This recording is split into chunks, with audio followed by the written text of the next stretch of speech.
लग्नाची बेडी या मालिकेच्या 14 नोव्हेंबरच्या भागामध्ये सावी आता दोरीच्या उड्या खेळत असताना विनू म्हणतो, सावी मी सुद्धा येऊ का गं तुझ्यासोबत दोरीच्या उड्या खेळायला? यावरती सावी म्हणते, नको विनू, तुझ्या पायाला लागले ना, तू आत्ता दोरीच्या उड्या खेळायला येऊ नको. विनू म्हणतो, असू दे ना, मी सुद्धा थोडा वेळ तुझ्यासोबत दोरीच्या उड्या खेळतो. असं म्हणत विनू येतो. सावी त्याला नको नको सांगत असते, तरीसुद्धा विनू येतो आणि धडपडतो. मग सिंधू येते आणि विनूला म्हणते, विनू आपण अजूनही पूर्णपणे बरे नाही ना झालोत, असं काय करतोस तू? हे बघ, मी सांगितल्याशिवाय इतके धावपळ करायची नाही बाळा. असं म्हणत ती आता विनूला उचलते आणि बेडवर ठेवते. त्यावेळेला तिच्या लक्षात येतं की विनूला अंग गरम आहे आणि ती म्हणते, विनू अरे तुला ताप आलेला आहे. अरे असं कसं? तुला ताप आलाय, थांब बरं, तू इथे झोप. असं म्हणून सिंधू त्याला झोपवते आणि सावीला सांगते, जा बरं रुक्मिणी आजीला सांगून ये की विनूला ताप आलाय, त्यांना बोलवून ये. असं म्हणत सिंधू आता सावीला बोलवायला पाठवते. सावी मोठ्या मोठ्याने ओरडतच येते, विनूची मोठी आजी, विनूची मोठी आजी. तर तिचा आवाज ऐकून रुक्मिणी दार बंद करते आणि आता सावी परत येते. सावी ओरडून सांगत असते की विनूची मोठी आजी, दार उघडा, दार उघडा. मग सावी येते आणि म्हणते, आई अगं विनूची मोठी आजी दारच उघडत नाही आहे, काय करूया आता? यावरती सिंधू म्हणते, थांब आपण ना याच्यावरती उपचार सुरू करूया. असं म्हणत विनूवरती आता सिंधू उपचार चालू करते. पण तेवढ्यात विनू विनू असा आवाज देत तिकडे रुक्मिणी येते आणि म्हणते, काय झालं विनूला? म्हणजे यासाठी तू सावीला मला बोलवायला पाठवलेलंस का? पण तुला त्याच्याकडे 24 तास अपॉइंट केले ना, मग तुझं लक्ष नव्हतं का? तू त्याच्याकडे लक्ष नाही का दिलंस? तेवढ्यात तिथे मधू आणि राघव येतात. आणि काय झालं विनूला? सिंधू तू आम्हाला फोन नाही का करू शकत? काय झालं ते? यावरती रुक्मिणी म्हणते, कुठच्या तोंडाने ती फोन करणार होती? कारण हे सगळं जे घडलंय ना, ते सगळं तिच्यामुळेच घडलेलं आहे. त्यामुळे कुठच्याही तोंडाने तिला फोन करायला काहीच नाही आहे. आणि हे बघ, आत्ता मी तुम्हाला सगळ्यांना सांगते, आजपासून विनूची ट्रीटमेंट ही करणार नाही. राघव म्हणतो, काकू अगं ऐकून तरी घे, सध्या विनूवरती उपचार होणं महत्त्वाचं आहे, सिंधूला उपचार करू दे. यावरती रुक्मिणी म्हणते, अजिबात नाही, आपल्या फॅमिली डॉक्टरला बोलवून घ्या आणि तेच उपचार करतील, ह्या डॉक्टर उपचार करणार नाहीत. असं म्हणत आता खूप मोठा रुक्मिणीने निर्णय घेतलेला असतो. राघव सांगत असतो, काकू तू चुकतेस, असं करू नकोस. मधू म्हणते, काकू सध्या विनूला फक्त बरा होऊ दे की. पण रुक्मिणी काही ऐकायला तयार नसते. ती सांगत असते, हिनेच चुकीचं औषध दिले आणि म्हणून विनूची ही अवस्था झालेली आहे. आता मात्र सावी रडत असते आणि तिला आठवत असतं की विनूला ताप आला त्यावेळेला रुक्मिणी आजीला मी बोलवायला गेले होते, तरीसुद्धा ती काही आली नाही आणि आत्ता माझ्या आईला दोष देत बसलेली आहे. आणि मग ती रडत रडत सिंधूला म्हणते, आई दहीगावला असताना तर तू कुणाचं काहीही ऐकून घ्यायची नाहीस, मग आत्ता काय झालं? आत्ता तू सगळ्यांचं ऐकून का घेत बसलेली आहेस गं?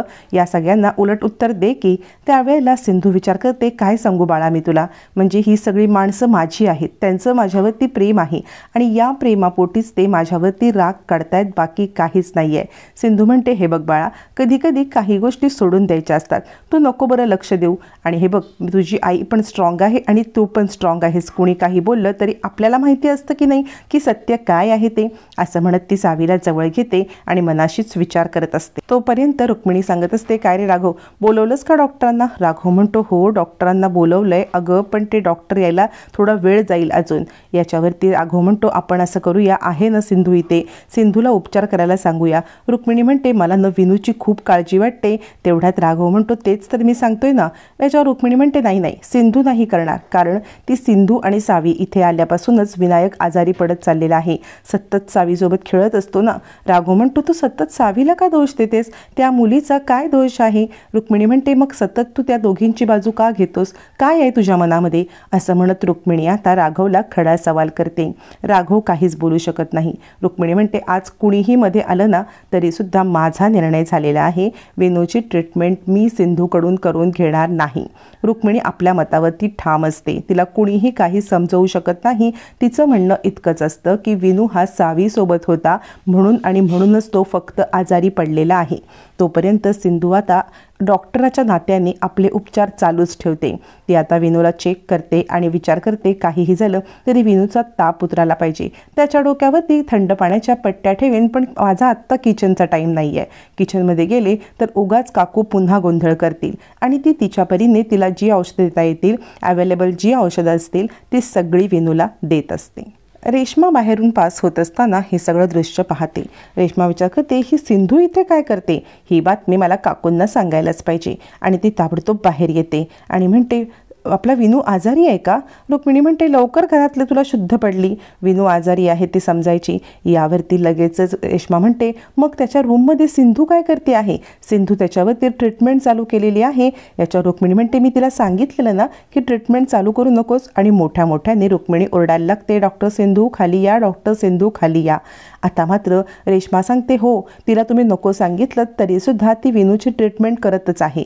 रुक्मिणीचा पारा चढतो आणि सिंधूच्या नावाने जोराजोरात ती ओरडायला लागते. मग सिंधू आता खाली येते.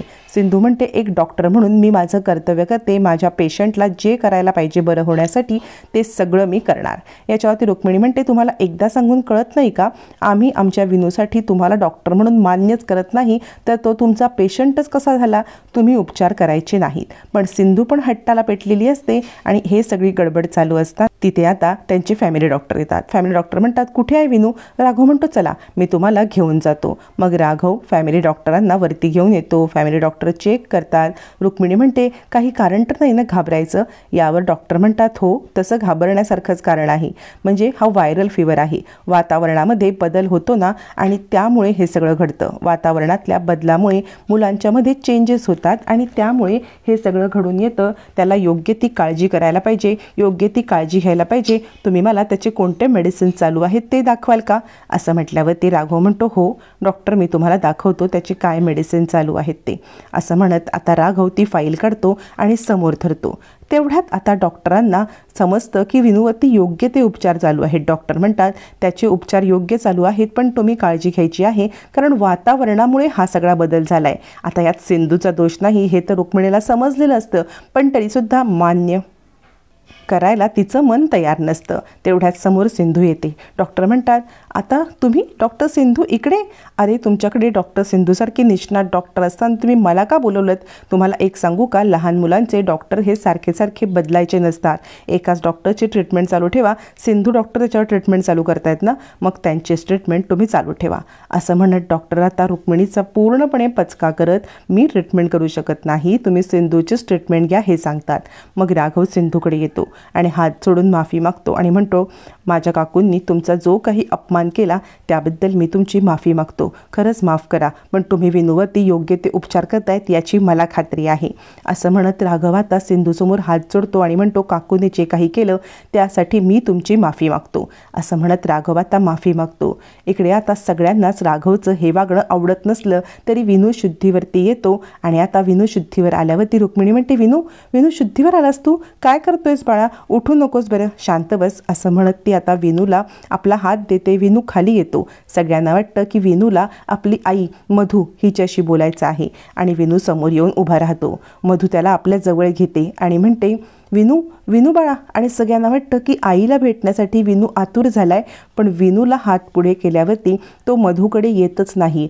सगळ्यांना प्रश्न पडतो की हा मधूकडे काय येत नाही आहे? मधूचा हात बाजूला सारत तो आता आपली खरी आई सिंधू हिच्याकडे येतो. सिंधूला पण हे खूप ऑकवर्ड वाटतं. मधूचा हात चिडकारत तो आता सिंधूकडे आलेला असतो आणि त्याने सिंधूला मिठी मारताच सगळ्यांना खूप मोठा धक्काच बसतो. सगळेजण हे दृश्य पाहत बसतात. त्यावेळेला रुक्मिणीचा नुसताच जळफळाट होत असतो. राघवला मात्र विनू आणि सावी या दोघांचं सिंधूवरील प्रेम कळतं आणि तो मात्र खूप भावूक होतो. पण इकडे मधूचा जळफळाट झालेला असतो आणि हे सगळं रुक्मिणीला सहन होत नसतं. मग रुक्मिणीने खूप मोठं कारस्थान केलेलं असतं. पाडव्याच्या दिवशी राणीला हार गिफ्ट दिलेला असतो. त्यावेळेला राजश्री म्हणते राणी हार आवडला नसेल तर आपल्या पेढीवरती जाऊन तू तो हार बदलून घे बरं. असं म्हणत ती एक मोठा गिफ्टचा बॉक्स राणीच्या हातात देते. राणी म्हणते आई पण याच्यामध्ये हारच नाही आहे. राजश्री म्हणते असं काय करतेस? मी ह्याच्यामध्ये हार स्वतःच्या हाताने ठेवला होता. याच्यावरती मधू तो बॉक्स दाखवते आणि त्याच्यामध्ये हारच नसतो. त्यावेळेला रेश्मा म्हणते घराच्या बाहेरच्या लोकांना बोलवाल तर हे असंच होणार ना. असं म्हणत सिंधूवरती डायरेक्ट आरोप केला जातो आणि इकडे डायरेक्ट पोलिसांना पण बोलवलं जातं. सिंधू बिचारी हे सगळं पाहतच बसते. सिंधू पाहते तर तोपर्यंत पोलिसांची एंट्री झालेली असते. राघव म्हणतो तुम्ही इथे? यावरती पोलीस सांगतात तुमच्या घरातून हार चोरीला गेल्याची कंप्लेंट आलेली आहे. त्यावरती रुक्मिणी म्हणते ही बघा ही चोर. असं म्हणत ती सिंधूला आता पोलिसांच्या ताब्यात देते. सिंधू तिथून तडक पोलिसांच्या सोबत निघते. आता या सगळ्या प्रसंगामध्ये राघव सिंधूची कशी मदत करणार आणि रुक्मिणीच्या विरोधात जात सिंधूला कसं आता न्याय मिळवून देणार हे मात्र पाहणं फारच रंजक ठरणार आहे.